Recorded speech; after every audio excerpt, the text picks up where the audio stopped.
আজকে আবার ঝালমুড়ি বানাবো।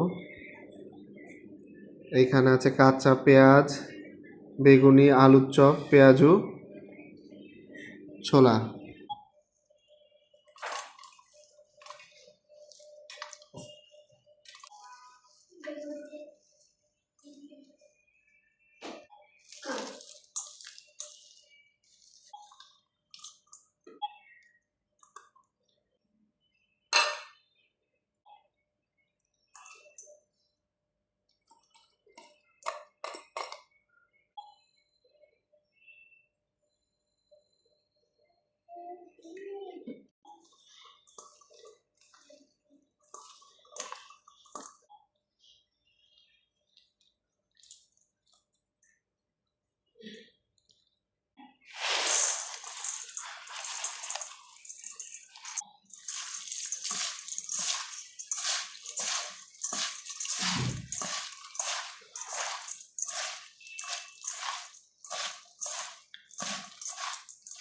মানে একদম তেলে মাখা, সরিষার তেলে মাখা।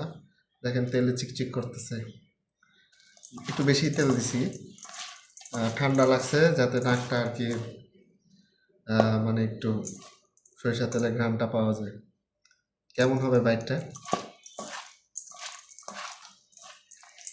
বৃষ্টির দিন আজকে সবাই বাসায় ঝালমুড়ি বানিয়ে খাবেন।